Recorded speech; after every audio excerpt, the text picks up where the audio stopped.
Hello dear students, आज मैं आपके साथ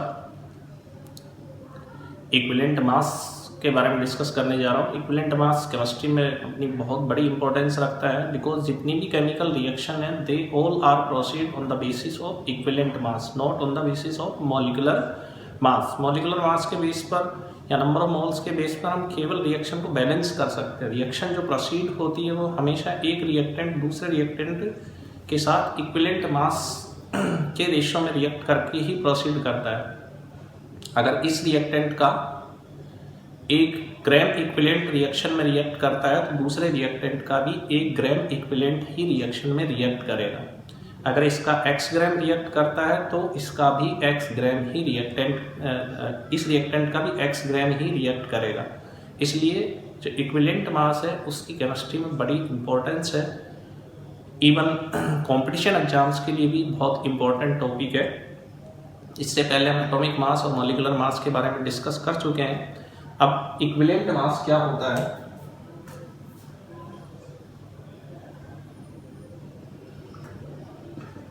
इक्विवेलेंट मास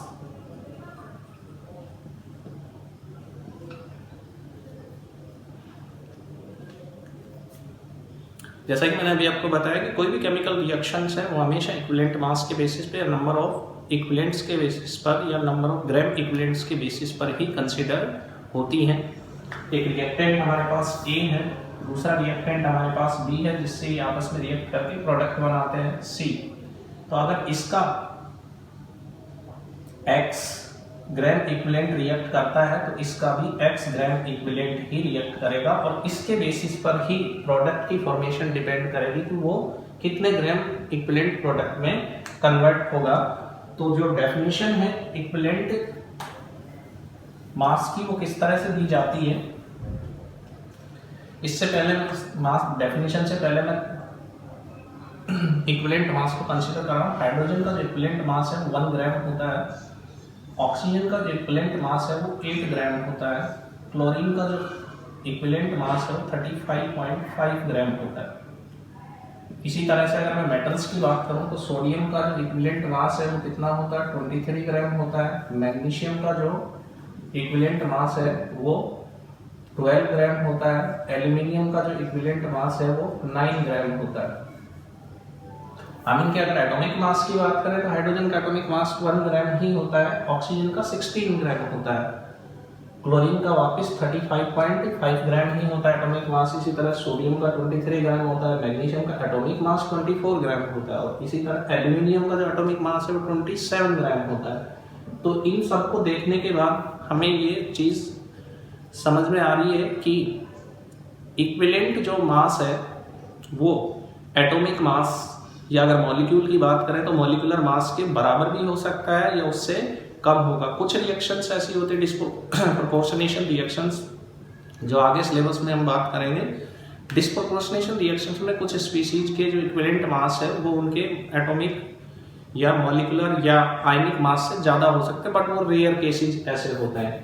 ये आयनिक कहाँ से, इसके बारे में बाद में बात करेंगे। अब इक्विवेलेंट मास को डिफाइन किस तरह से किया जाता है? Equivalent mass of substance is that mass which react or liberate 1 gram of hydrogen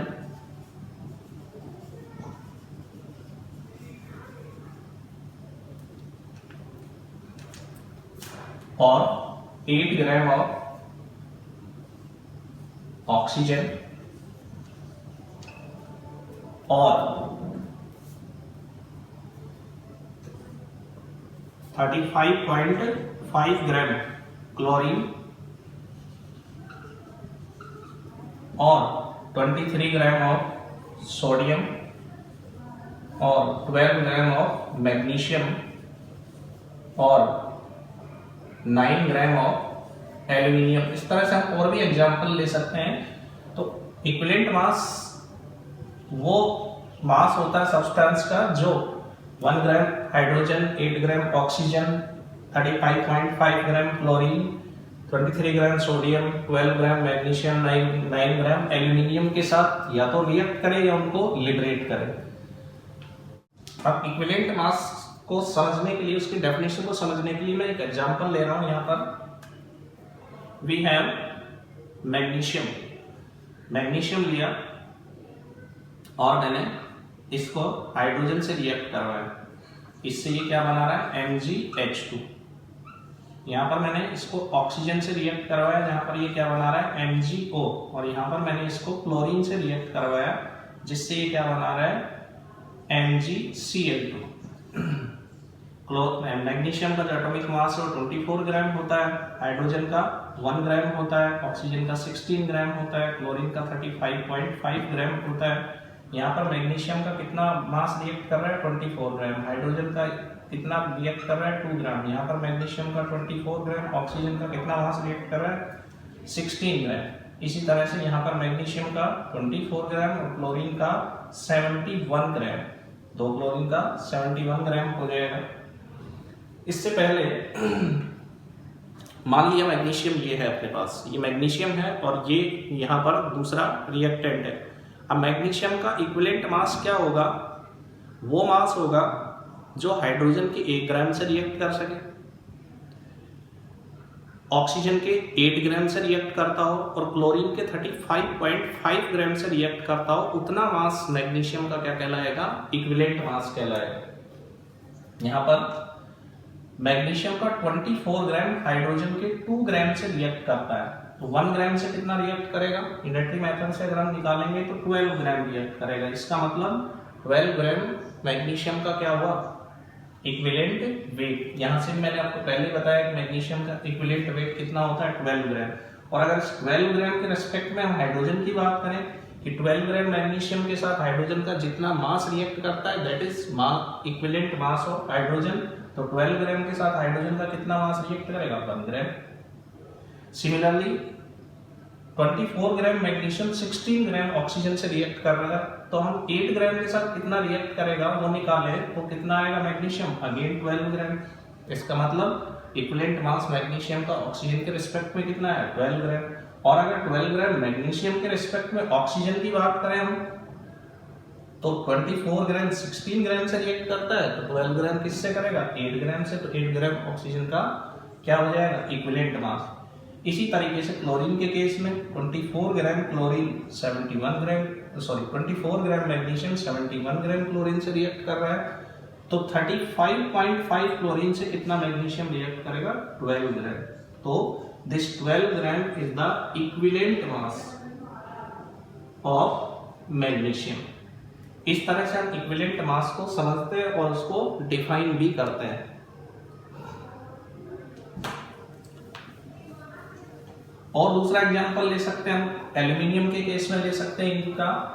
तो डेफिनेशन को समझने के लिए आपको एक एग्जांपल सफिशिएंट है। इसके बाद हमारे पास जो दूसरी चीज आती है, जो इक्विवेलेंट मास होता है उसका एटॉमिक मास, मॉलिक्यूलर मास या आयनिक मास के साथ एक रिलेशन होता है। अगर मॉलिक्यूल का केस है तो मॉलिक्यूलर मास लेंगे, एटम का केस है तो हम एटॉमिक मास लेंगे, आयन का केस है तो हम क्या लेंगे आयनिक मास लेंगे। और रिलेशन क्या होता है, equivalent mass is equal to होता है मॉलिक्यूलर मास या एटॉमिक मास या आयनिक मास। आयन के केस में आयनिक मास लेंगे डिवाइडेड बाय एन फैक्टर, जिसको वैलेंसी फैक्टर भी कहा जाता है।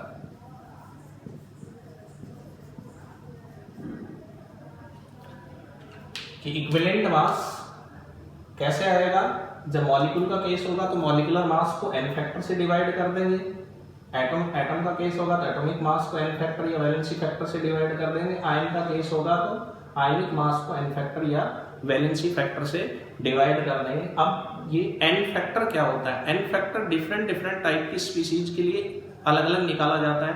एसिड्स के लिए अलग निकाला जाता है, बेसिस के लिए अलग निकाला जाता है, आयनिक कंपाउंड्स के लिए अलग से निकाला जाता है, आयंस के लिए अलग से निकाला जाता है। तो कैसे एन फैक्टर कैलकुलेट करते हैं उसकी अब हम बात करेंगे आगे लेक्चर में। Now what is an factor. Topic हमारा क्या चल रहा है, इक्विवेलेंट मास, उसमें एन फैक्टर क्या होता है। सबसे पहले एन फैक्टर हम बात करेंगे फॉर एसिड्स।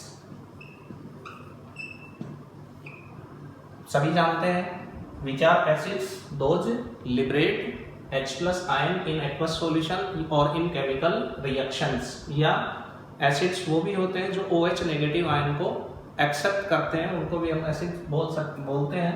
कुछ एप्रोटिक एसिड्स होते हैं जो H+ आयन नहीं देते लेकिन OH नेगेटिव आयन को एक्सेप्ट करते हैं। तो फॉर एसिड एन फैक्टर कैसे निकाला जाएगा? एसिड के लिए एन फैक्टर क्या होता है, number of H+ ions are given or number of OH negative ion hydroxyl ion gained by an acid in chemical reaction or aqueous solution। इससे हम एसिड का क्या देंगे, एन फैक्टर देंगे, and this is known as basicity of the acid.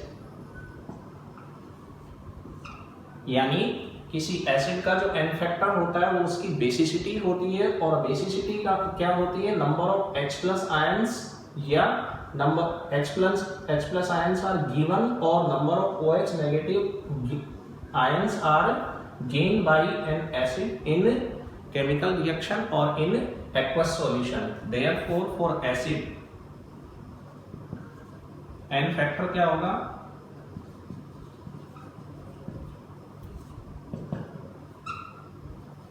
number of H+ ion or given or number of OH negative ion gain। अब बात करते हैं इसकी एसिड का इक्विवेलेंट मास किस तरह से निकालेंगे, क्योंकि एन फैक्टर और इक्विवेलेंट मास में अभी हमने रिलेशन पढ़ा है। इक्विवेलेंट मास ऑफ एसिड और acid is equal to molecular mass of acid divided by its N factor. Acid का मॉलिक्यूलर मास को जब उसके एन फैक्टर से डिवाइड कर देंगे तो एसिड का क्या आ जाएगा, इक्विवेलेंट मास आ जाएगा। हम इसमें डिफरेंट एग्जांपल लेकर के चल रहे हैं।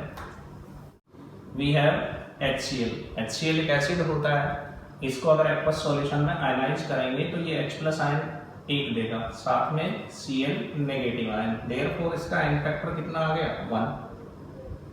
इसी तरह से अगर मैं H2SO4 की बात करूं तो H2SO4 एक्वस सॉल्यूशन में अगर हम बात करेंगे तो ये 2 H+ आयन देगा और सल्फेट आयन देगा। इसका मतलब इसका एन फैक्टर कितना आ गया आपके पास, 2। इसी तरह से अगर मैं HNO3 की बात करूं तो ये भी कितना देगा, 1 H+ आयन देगा, साथ में एक नाइट्रेट आयन, इसका एन फैक्टर कितना हो गया, 1। इसी तरह से H3PO4 फॉस्फोरस का ऑक्सो एसिड होता है जिसको ऑर्थोफॉस्फोरिक एसिड कहा जाता है। इसको अगर एक्वस सॉल्यूशन में आयनाइज करेंगे तो 3 H+ आयन देगा, साथ में फॉस्फेट आयन बनेगा PO4 नेगेटिव 3। इसका एन फैक्टर कितना आएगा, 3। तो अगर मैं इनके इक्विवेलेंट मास निकालूं तो इक्विवेलेंट मास, इसका इक्विवेलेंट मास क्या आएगा, molecular mass divided by N factor 1। HCl का मॉलिक्यूलर मास 36.5 होता है, अकॉर्डिंगली आप कैलकुलेट कर लेंगे। यहाँ पर अगर मैं इक्विवेलेंट वेट निकालूंगा तो मॉलिक्यूलर मास डिवाइडेड बाय 2। यहाँ पर अगर मैं इक्विवेलेंट वेट निकालूंगा तो मॉलिक्यूलर मास डिवाइडेड बाय 1, और यहाँ पर अगर इक्विवेलेंट वेट निकालूंगा तो मॉलिक्यूलर मास डिवाइडेड बाय 3। ये एक्वस सॉल्यूशन में हम बात कर रहे हैं। केमिकल रिएक्शन में अलग तरीके से होता है, तो यहाँ पर अगर ये निकालेंगे तो 36.5 आ जाएगा। मॉलिक्यूलर मास यही होता है, इसका इक्विवेलेंट मास और मॉलिक्यूलर मास बराबर होगा। इसके केस में H2SO4 के केस में ये 49 ग्राम आएगा, मॉलिक्यूलर मास 98 डिवाइडेड बाय 2। इसके केस में 63 ग्राम आएगा।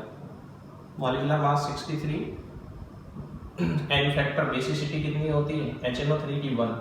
इसके केस में मॉलिक्यूलर मास 98 होता है, तो 98 डिवाइडेड बाई 3, जो भी आंसर आएगा यहाँ पर कितना आएगा आपके पास 332.6 ऑलमोस्ट ये आंसर आ जाएगा। तो इस तरह से आप क्या कर सकते हैं, इक्विवेलेंट मास जो है वो बताया था मैंने अभी आपको पहले, वो एटॉमिक मास या मॉलिक्यूलर मास के बराबर भी हो सकता है या उससे कम होगा, कुछ केसेस के अंदर ज्यादा होता है डिस्प्रोपोर्शनेशन में, ये फ्रैक्शनल भी हो सकता है, जैसे इस केस में आपके पास क्या आ रहा है फ्रैक्शनल आ रहा है।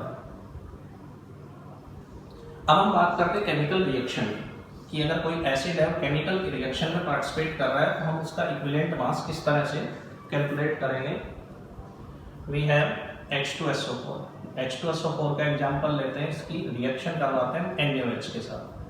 NaOH के साथ जब रिएक्शन करवाते हैं तो जो रिएक्शन है वो किस तरह से हो सकती है, NaHSO4 प्लस H2O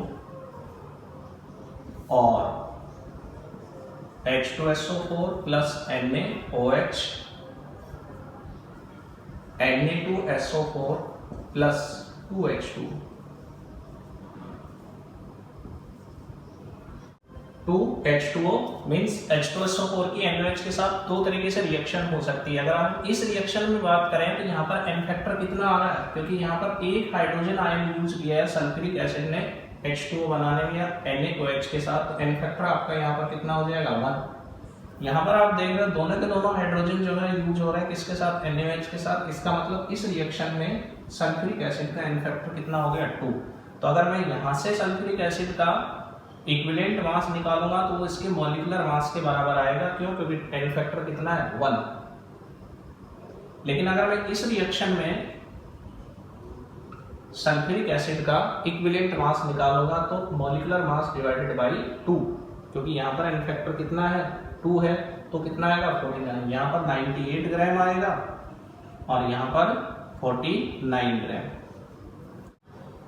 इसके बाद फास्फोरस के ऑक्सो एसिड से उनका एग्जांपल लेते हैं। फास्फोरस के ऑक्सो एसिड जैसे H3PO2 एक एसिड होता है, दूसरा एसिड होता है H3PO3 और एक होता है H3PO4। इसको बोलते हैं हाइपो फास्फोरस एसिड, ये ऑर्थो फास्फोरस एसिड और ये ऑर्थो फास्फोरिक एसिड होता है। अगर मैं इनके n फैक्टर की बात करूं इन aqueous solution, n factor in aqueous solution, aqueous solution में कंप्लीटली आयनाइज होगा तो ये इसका n फैक्टर 1 लिया जाता है, इसका n फैक्टर 2 और इसका n फैक्टर लिया जाता है 3।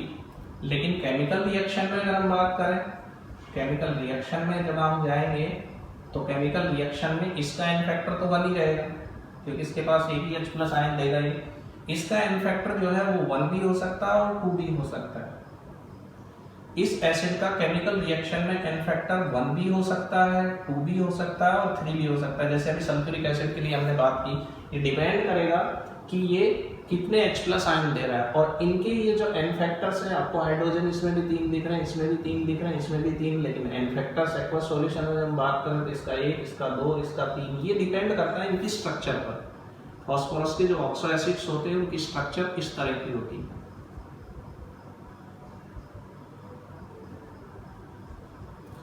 ये स्ट्रक्चर किसकी है, H3PO2 की स्ट्रक्चर है, जिसमें 3 हाइड्रोजन 2 ऑक्सीजन और 1 फास्फोरस है। जो भी हाइड्रोजन फास्फोरस से डायरेक्टली अटैच होता है वो प्योरली कोवेलेंट बॉन्ड होता है। यहाँ पर हाइड्रोजन और फास्फोरस दोनों की इलेक्ट्रॉन नेगेटिविटी सेम है। इलेक्ट्रॉन नेगेटिविटी की आगे कंसेप्ट आएगा, तो उसमें जब इलेक्ट्रॉन नेगेटिविटी सेम होती है तब बॉन्ड को प्योरली कोवेलेंट माना जाता है और वो आयनाइज नहीं होता। तो ये हाइड्रोजन यहाँ से दोनों नहीं हटेंगे, सिर्फ ऑक्सीजन और हाइड्रोजन की इलेक्ट्रॉन नेगेटिविटी में डिफरेंस होने की वजह से ये हाइड्रोजन यहाँ से रिलीज होगा H प्लस आयन की फॉर्म में, देयरफॉर इसका n फैक्टर 1 आएगा। इसी तरह से जो H3PO3 है उसकी स्ट्रक्चर किस तरह की होती है, POH और H। यहाँ पर फिर जो हाइड्रोजन डायरेक्टली अटैच है ये रिलीज नहीं होगा एक्वस सॉल्यूशन में, सिर्फ ये 2 जो OH बॉन्ड के अंदर हाइड्रोजन बॉन्डेड है वो रिलीज होंगे। तो अगर एक्वस सॉल्यूशन में बात करूं तो सीधा कितना लिख सकता हूँ 2, लेकिन अगर केमिकल रिएक्शन में बात करेंगे तो रिएक्शन में मे भी एक हाइड्रोजन को यूज करे तो 1 आ जाएगा, और अगर दोनों हाइड्रोजन को यूज करेगा तो 2 आ जाएगा इन रिएक्शन। इसी तरह से H3PO3 की जो स्ट्रक्चर है वही इस तरह से बनती है।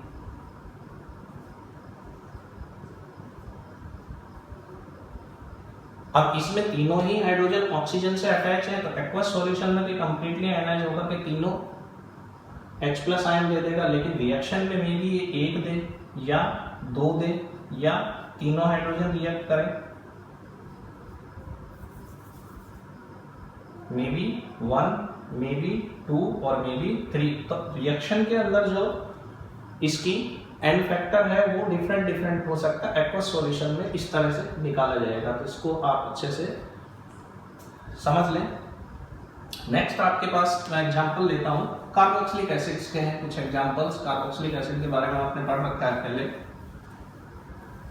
10th क्लास में। कार्बोक्सिलिक एसिड क्या होते हैं, जिनके अंदर COOH ग्रुप प्रेजेंट होता है, और ये जो COH ग्रुप प्रेजेंट है ये मोस्टली एक एसिड को अगर छोड़ दें, 2 एसिड को छोड़ दें, 1-2 एसिड्स को, तो उसके अलावा ये कार्बन चेन से अटैच होता है। इसमें इस तरह के जो एसिड्स हैं, जैसे अपने पास HCOOH है, ये इसमें कार्बन चेन नहीं होती। एक ऑक्जेलिक एसिड है, इसके अंदर कार्बन चेन, आपके 10th क्लास के हिसाब से मैं बात कर रहा हूँ, कार्बन चेन तो है, एक कार्बन है, इसमें 2 कार्बन है, लेकिन 10th में हम जनरली क्या पढ़ते हैं, एल्काइल ग्रुप की कार्बन चेन को चेन मान करके चलते हैं, इसलिए उस हिसाब से इसमें एल्काइल ग्रुप नहीं है, इसमें भी साइड में कोई अटैच एल्काइल ग्रुप नहीं है। कार्बोक्सिलिक एसिड, कोई भी कार्बोक्सिलिक एसिड हो, उसके अंदर डेफिनेटली एक COH ग्रुप जरूर प्रेजेंट होगा। जैसे इसमें 2 प्रेजेंट है, इसमें 1 है, तो हमेशा ध्यान रखना कार्बोक्सिलिक एसिड्स के केसेस में अगर हम बात करेंगे तो उसमें जितने COH ग्रुप प्रेजेंट है अपने पास एक्वस सॉल्यूशन में, उतनी ही उसकी क्या होगा, एन फैक्टर आएगा, n=1। इसका n= कितना आएगा 2, क्योंकि यहाँ पर 2 कार्बोक्सिलिक ग्रुप है। सेम वही चीज अगर मैं यहाँ पर बात करूं तो कार्बन, ऑक्सीजन, डबल बॉन्ड और OH। कार्बोक्सिलिक ग्रुप में जो हाइड्रोजन होता है वो ऑक्सीजन से अटैच होता है, ऑक्सीजन से अटैच है तो वो एक्वस सॉल्यूशन में रिलीज हो जाएगा H+ आयन की फॉर्म में। यहाँ पर अगर हम इसकी स्ट्रक्चर की बात करें तो इसमें 3 हाइड्रोजन कार्बन से अटैच हैं, और ये पोलर मींस इसमें दोनों की इलेक्ट्रॉन नेगेटिविटी में डिफरेंस है, यहाँ पर बहुत स्लाइट डिफरेंस होता है, इसलिए तीनों हाइड्रोजन H+ आयन की फॉर्म में नहीं हटेंगे, ये आपको ध्यान रखना है। सिर्फ जो कार्बोक्सिलिक ग्रुप है उसके अंदर जो OH ग्रुप है उसी से H+ आयन एक्वस सॉल्यूशन में आएगा।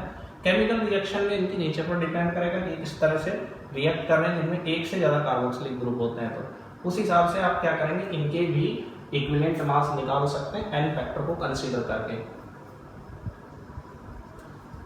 जैसे मैं इसके एन फैक्टर की बात करूं तो इसका एन फैक्टर कितना है, 2 है। मॉलिक्यूलर मास अगर हम निकालेंगे तो 90 आएगा, निकाल करके देख लेना, डिवाइडेड बाय 2 45 आएगा। इसी तरह से इसका मॉलिक्यूलर मास निकाल करके एन फैक्टर से डिवाइड कर देंगे, इसका मॉलिक्यूलर मास निकाल करके भी हम क्या करेंगे, एन फैक्टर से डिवाइड कर देंगे। हमारे पास एसिड H3BO3 ऑर्थोबोरिक एसिड बोलते हैं इसको,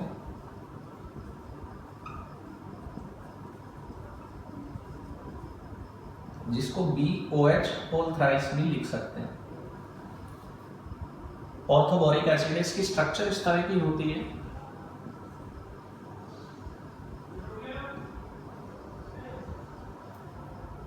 बोरॉन के पास यहाँ पर वैलेंस शेल में 6 इलेक्ट्रॉन्स ही प्रेजेंट होते हैं, और 6 इलेक्ट्रॉन प्रेजेंट होने की वजह से ये इलेक्ट्रॉन डेफिशिएंट मॉलिक्यूल बोला जाता है।